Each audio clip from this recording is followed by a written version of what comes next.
On March 12, 1947, U.S. President Harry S. Truman addresses the U.S. Congress. At the present moment in world history, nearly every nation must choose between alternative ways of life. The choice is too often not a free one. One way of life is based upon individual liberty. The second way of life is the will of a minority forcibly imposed upon the majority. It relies upon terror and oppression, a controlled press and radio, fixed elections, and the suppression of personal freedoms. I believe that it must be the policy of the United States to support free peoples who are resisting attempted subjugation by armed minorities or by outside pressure. Truman refers to Greece and Turkey here, but since 1945, this choice between alternate ways of life has already been made for many peoples and nations, and US assistance now would come too late. Today, we're talking about the tightening Soviet grip over Eastern Europe.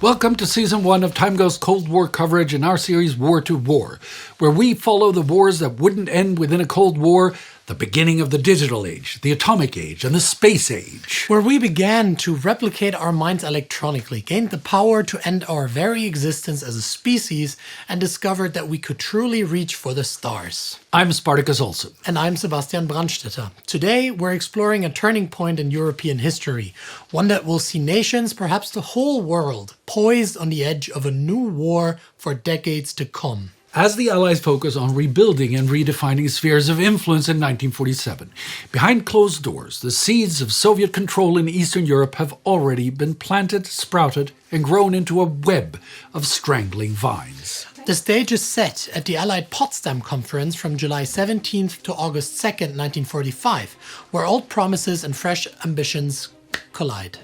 The conference shapes Eastern Europe's future more than any single event so far. With U.S. President Franklin Roosevelt dead, it's now President Harry S. Truman sitting across from Soviet Premier Joseph Stalin, joined by Britain's new Prime Minister, Clement Attlee. On paper, the focus is on Germany's occupation. In practice, they sanction mass population transfers, Germans expelled from Poland, Czechoslovakia, and Hungary, and grant the Soviets a free hand to arrest or intern anyone deemed dangerous to the new Soviet order. Stalin gets near unchecked authority in Eastern Europe. Western leaders, still mainly concerned with the USSR's help against Japan, are ready to tolerate Soviet heavy-handed methods in exchange. With that, the Red Army consolidates power, and from Poland to Bulgaria, Soviet influence grows. Yugoslavia, led by the communist partisan Joseph Broz Tito, also aligns with Moscow, but maintains a degree of autonomy compared to the other states. A shattered infrastructure and weak economies aids the Soviets in their efforts. Hungary's economy has shrunk roughly by half, and Budapest lies battered. Similar devastation cripples Romania, Bulgaria, Poland, and most, if not all, of Eastern Europe. We stand on the threshold of a new era, one that quickly solidifies a new confrontation of blocs under opposed ideologies.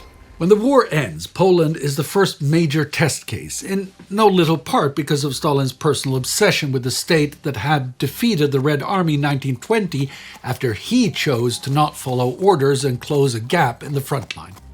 The NKVD, Stalin's secret police and interior ministry, and local communists now moved to sideline opposition and take control of critical government positions like the Ministry of the Interior.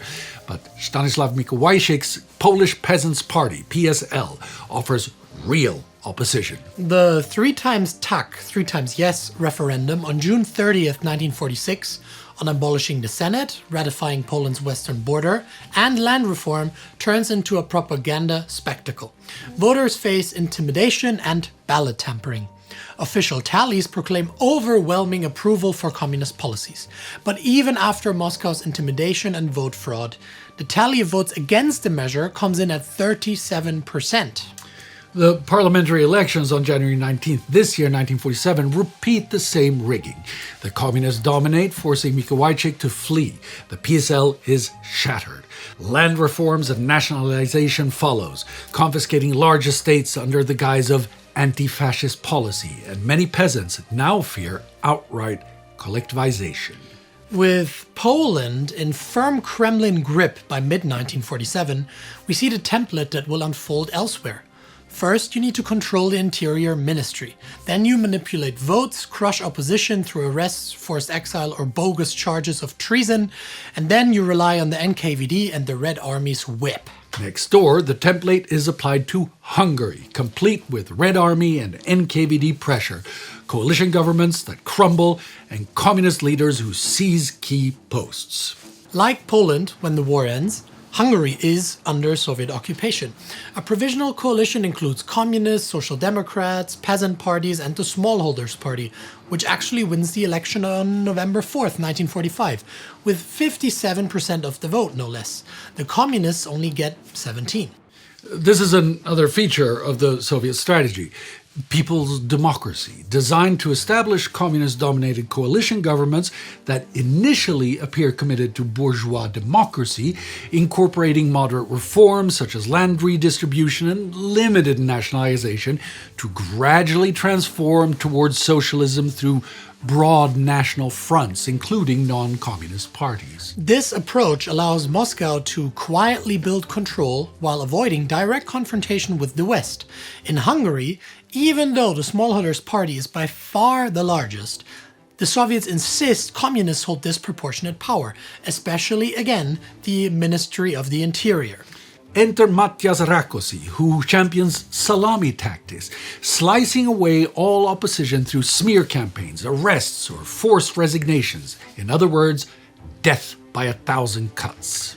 As in Poland, propaganda and intimidation soon corrode institutional checks. The General Secretary of the Smallholders, Bela Kovacs, is arrested. Prime Minister Ferenc Nagy is pressured to expel reactionaries within his party. A secret police is founded and led by Muscovite Hungarian communists. Gradually, the smallholders disintegrate. Again, land reform and nationalization occur in rapid succession. Some hope these policies benefit landless farmers, but underlying fears of collectivization remain. Factories and banks go under state control. There is flickering resistance, but Soviet advisors coordinate purges. By mid-1947, Hungary's coalition is but a shell. And again, communists hold the real power guaranteed by the Red Army and the NKVD. Next, Romania is to be molded into the template, but here, a monarch adds a twist. Romania's fragile coalition forms on the 23rd of August 1944, ousting the Axis government under Ion Antonescu. But, under Soviet pressure, communists like Gheorghe Gheorghiu Dej and Anna Pauker quickly dominate the new government through crucial posts, again, in the Ministry of the Interior and this time also Justice. Land reforms that break up large estates again win some popular support. Nationalization of industry follows, ensuring more state oversight. But here, the Soviet playbook meets real resistance from King Michael, who tries to preserve the crown's authority and Romania's autonomy.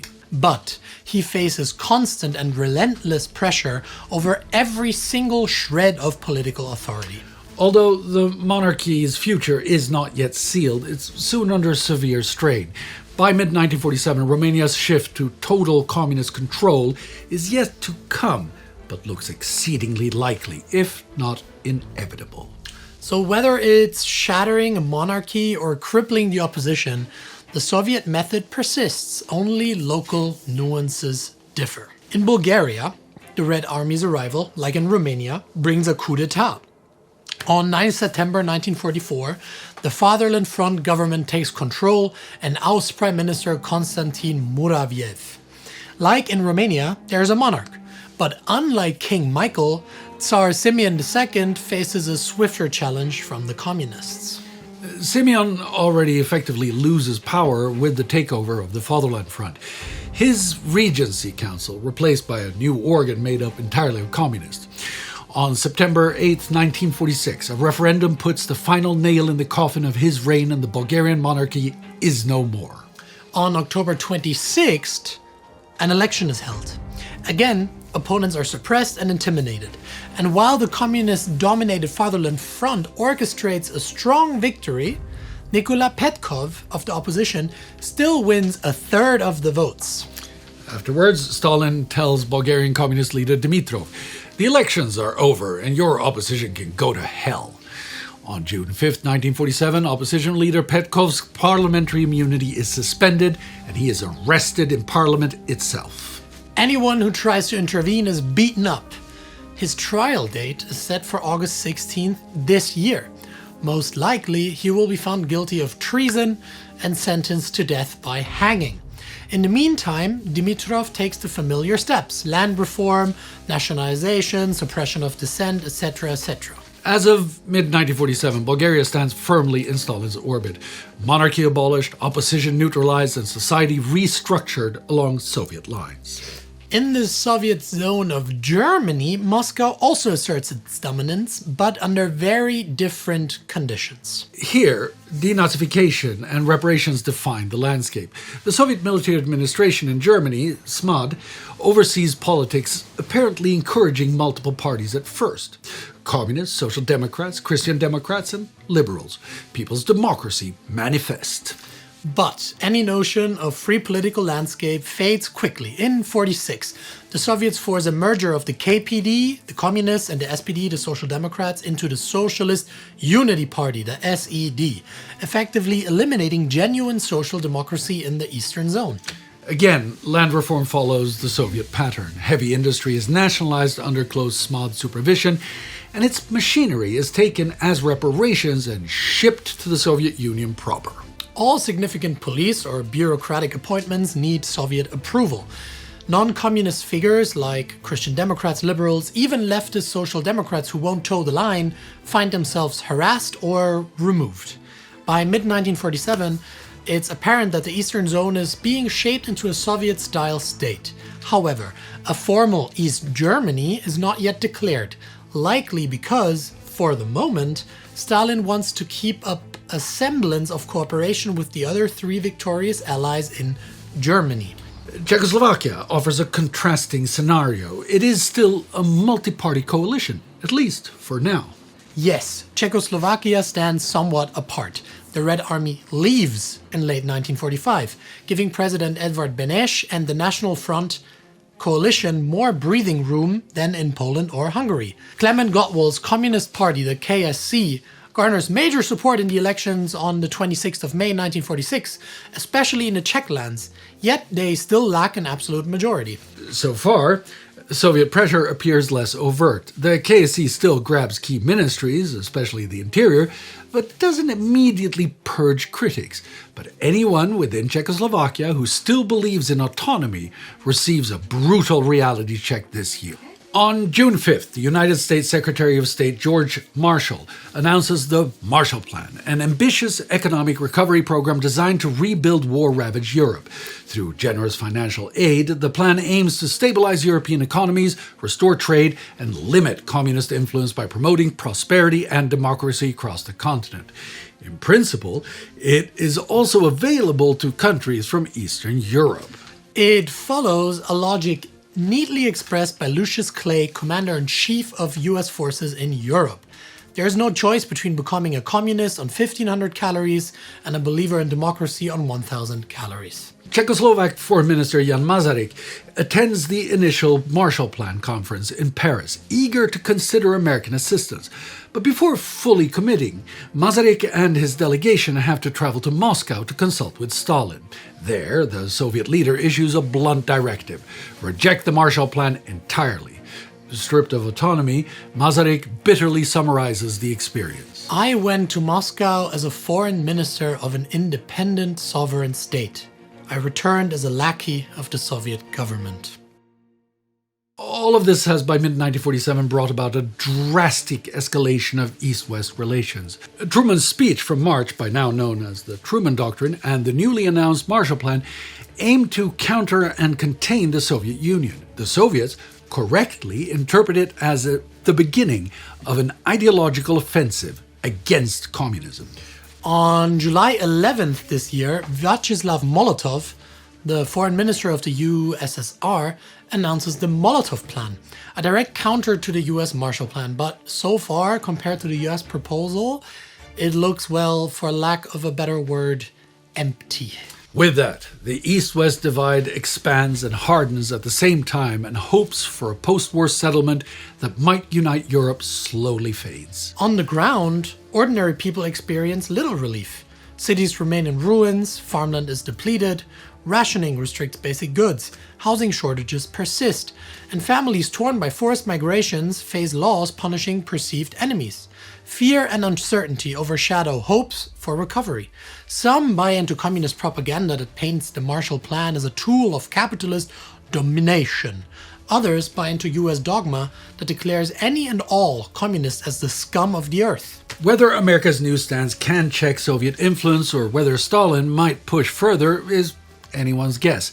But the lines are drawn and both sides accuse the other of aggression. Europe stands on the brink of an escalating confrontation. But the change in US strategy will have come too late for the Eastern European countries. The Soviet playbook, infiltration of security forces, rigged elections or referendums under the guise of people's democracy, and NKVD terror has already reached its final act. All are now more or less bound to Moscow's policies.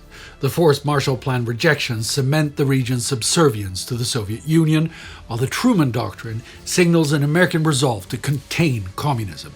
How might these two blocs clash if neither yields? Could leaders like Tito in Yugoslavia defy Stalin's directives? Or might governments like Czechoslovakia yet still carve out a distinct path? Will King Michael in Romania prevail? Only time will tell. When War to War returns, we go to India, where in 1947 the British Empire teeters on the brink of crumbling, and we continue to cover the events of the decade that brought man from the brink of destruction to the threshold of the stars. 1/4 of 1 year every week for the rest of 2025, right here on the TimeGhost channel. To become an integral part of this great adventure, join the TimeGhost army at timeghost.tv or patreon.com. It is that army that enables us to run our template, to inform the world about our past, to give us all the tools to build a better future. Excelsior!